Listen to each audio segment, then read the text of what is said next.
નમસ્કાર મિત્રો, learning જીકેની YouTube ચેનલમાં આપ સૌ મિત્રોનું સ્વાગત છે. ટાટ હાયર સેકન્ડરી અને સેકન્ડરી ગુજરાતી મેઇન્સની અંદર પૂછાતા નિબંધમાં આજે આપ સમક્ષ એક નિબંધ રજૂ કરું છું. ડિજિટલ શિક્ષણના લાભાલાભ. મિત્રો, આ ટોપિક ઉપર તમે પણ તમારી રીતે એક વખત 20 ગુણનો નિબંધ પૂછાય છે તો જાતે લખવા પ્રયત્ન અચૂક કરજો. પ્રાચીન સમયમાં ભારતમાં ગુરુકુળ પ્રથા હતી, જેમાં કાળક્રમે આશ્રમનું સ્થાન શાળાએ લીધું. 21મી સદીમાં આમાં પણ ખૂબ મોટું પરિવર્તન આવ્યું. કોમ્પ્યુટર અને ઇન્ટરનેટના ઉપયોગથી સમગ્ર વિશ્વમાં શિક્ષણ ક્ષેત્રે અમૂલ્ય પરિવર્તન આવ્યું. 2019માં આવેલ કોરોના મહામારીને લીધે સમગ્ર વિશ્વને ઓનલાઈન શિક્ષણ તરફ વળવું પડ્યું. મિત્રો, ત્યારબાદ જો એકાદ પંક્તિ કે એવું આવડતું હોય અને સારું લાગે એટલા માટે થઈ અને એકાદ પંક્તિ પેપરમાં પણ અવશ્ય લખવી. અમુક આવી પંક્તિઓ એક પેજમાં નોટ કરી લેવી. Education is the most powerful weapon to change the world, Nelson મંડેલાએ કીધેલું છે. ત્યારબાદ ડિજિટલ શિક્ષણનું મહત્ત્વ અને તેમની વ્યાખ્યા. જ્યારે mobile, computer, internet, smart board, online શિક્ષણ અને ઓનલાઈન એપ્લિકેશન અને વિવિધ ડિજિટલ સાધનો દ્વારા શિક્ષણ આપવામાં આવે છે, તેને ડિજિટલ શિક્ષણ કહેવાય છે. વિદ્યાર્થીઓ online class, video lecture, PDF notes, શિક્ષણ એપ્લિકેશન દ્વારા અભ્યાસ કરે છે. આજકાલ યુટ્યુબ, ગૂગલ, મીટ, ઝૂમ, દીક્ષા એપ જેવી અનેક સુવિધા દ્વારા શિક્ષણ સરળ બન્યું છે. ગામડામાં રહેતો વિદ્યાર્થી પણ શહેરના શ્રેષ્ઠ શિક્ષકો પાસેથી ઓનલાઈન ભણી શકે છે. શિક્ષણમાં સમાનતા લાવવા માટે ડિજિટલ શિક્ષણ ખૂબ ઉપયોગી સાબિત થયું છે. ફરી એક પંક્તિ મૂકી છે, સા વિદ્યાયા વિમુક્તયે, જે મુક્તિ આપે તે જ સાચી વિદ્યા. ત્યારબાદ ડિજિટલ શિક્ષણના લાભાલાભ. મિત્રો, જો તમને પોઈન્ટ યાદ હોય કે આટલા મુદ્દા લખી શકાય તો શક્ય હોય ત્યાં સુધી એમાં મુદ્દો પાડવાની અચૂક કોશિશ કરજો. મેં પહેલો મુદ્દો કર્યો છે, ગમે ત્યાં અને ગમે ત્યારે અભ્યાસ. ડિજિટલ શિક્ષણનો સૌથી મોટો ફાયદો એ છે કે વિદ્યાર્થી ગમે ત્યાં અભ્યાસ કરી શકે છે. મોબાઈલ કે લેપટોપ દ્વારા ઘેર બેઠા શિક્ષણ મેળવી શકાય છે. કોઈ કારણસર શાળામાં જઈ ન શકાય તો પણ ઓનલાઈન અભ્યાસ ચાલુ રહે છે. ત્યારબાદ સમય અને ખર્ચની બચત. ઓનલાઈન શિક્ષણથી મુસાફરીનો સમય અને ખર્ચ બંને બચે છે.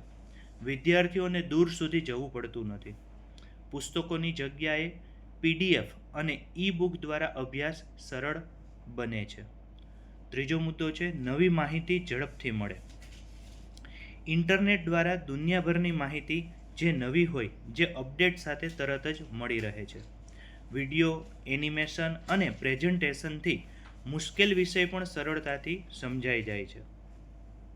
અભ્યાસમાં રસ વધે છે. આ ચોથો મુદ્દો છે, સ્માર્ટ ક્લાસરૂમ, વિડિયો અને ઇન્ટરેક્ટિવ શિક્ષણને કારણે વિદ્યાર્થીઓનો અભ્યાસમાં રસ વધે છે. ચિત્ર અને અવાજ સાથે શીખવાથી વિષય લાંબા સમય સુધી યાદ રહે છે. આપણે પિક્ચરના ગીત સાથે સાથે સાંભળતા હોય તો પણ આપણે જોઈ અને સાંભળીએ એટલે યાદ રહે છે. એ જ રીતે તો કે સ્માર્ટ ક્લાસરૂમ હોય અને વિડિયો લેક્ચર દ્વારા જો શીખાતું હોય તો એ લાંબા સમય સુધી આપણને અને તરત યાદ રહે છે. ત્યારબાદ પાંચમો મુદ્દો છે, આત્મનિર્ભરતા વિકસે. ડિજિટલ શિક્ષણ વિદ્યાર્થીને સ્વ-અભ્યાસની ટેવ પાડે છે. વિદ્યાર્થી પોતે શોધખોળ કરીને નવી બાબતો શીખે છે. તેથી આત્મવિશ્વાસ અને સર્જનાત્મકતા પણ વધે છે. ઘણા ઓનલાઈન કોર્સ મફતમાં ઉપલબ્ધ હોવાથી દરેક વિદ્યાર્થીને શીખવાની પૂરતી તક મળી રહે છે. આ પણ એક મુદ્દો જ છે. ડિજિટલ નોટ્સ અને ઈ બુકના ઉપયોગથી કાગળનો વપરાશ ઓછો થાય છે. પર્યાવરણનું રક્ષણ થાય છે. ત્યારબાદ ડિજિટલ શિક્ષણમાં સરકારશ્રીના કયા કયા પ્રયત્નો છે, આ મુદ્દા પણ ખાસ યાદ રાખવા.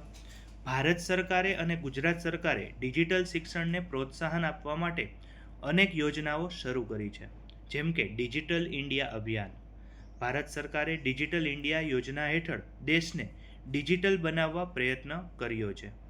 ઇન્ટરનેટ અને ટેકનોલોજી ગામડા સુધી પહોંચાડવાનો પ્રયત્ન આ ડિજિટલ ઇન્ડિયાના પ્લેટફોર્મ દ્વારા થયું છે. ત્યારબાદ સરકારે દીક્ષા એપ શરૂ કરી છે, જેમાં વિદ્યાર્થીઓ અને શિક્ષકો માટે ઓનલાઈન પાઠ્ય સામગ્રી મળી રહે છે. ત્યારબાદ વાત કરીએ સ્વયં યોજના. આ સ્વયં યોજના પોર્ટલ દ્વારા વિદ્યાર્થીઓને મફત અને ઓનલાઈન કોર્સ ઉપલબ્ધ કરવામાં આવ્યા છે. કોલેજ અને યુનિવર્સિટી સ્તરે આ યોજના ખૂબ જ ઉપયોગી છે. કોરોના સમય દરમિયાન વિદ્યાર્થીઓનું શિક્ષણ બંધ ન થાય તે માટે PM વિદ્યા યોજના શરૂ કરવામાં આવી હતી. ટીવી ચેનલ અને ઓનલાઈન માધ્યમથી શિક્ષણ આપવામાં આવ્યું છે. મિત્રો, શિક્ષણ ઉપરનો કોઈ પણ નિબંધ પૂછાય અને એમાં સરકારશ્રીના પ્રયત્નોના આ મુદ્દા એમાં લખી શકાય છે, ઉમેરી શકાય છે.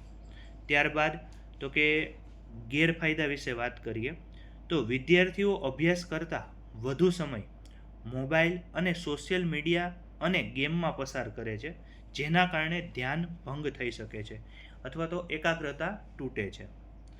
લાંબા સમય સુધી મોબાઈલ અને કોમ્પ્યુટરનો ઉપયોગ કરવાથી આંખમાં દુખાવો, માથાનો દુખાવો, થાક, ચીડિયાપણું વગેરે જેવી સમસ્યાઓ થઈ શકે છે. શિક્ષણ ઓનલાઈન થતાં શિક્ષક અને વિદ્યાર્થી વચ્ચે સીધો સંપર્ક ઓછો થાય છે.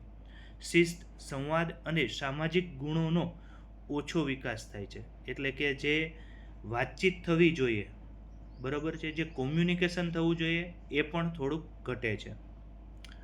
ઓનલાઈન પરીક્ષામાં નકલ કરવાની શક્યતા વધુ રહે છે, તેથી મૂલ્યાંકનમાં વિશ્વસનીયતા ઘટે છે.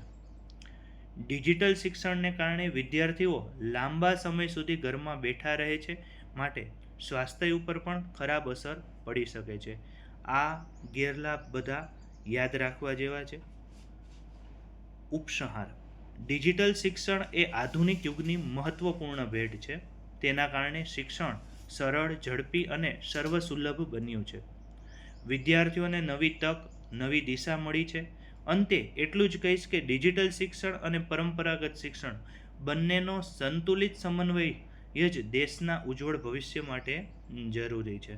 અને પૂર્ણ કરતા સમયે એક પંક્તિ મૂકી છે કે શિક્ષણનો સાચો હેતુ માત્ર જાણકારી નહીં, પરંતુ સારા માનવીનું નિર્માણ કરવાનો છે, સારા નાગરિકનું નિર્માણ કરવાનું છે, ઘડવાનું છે.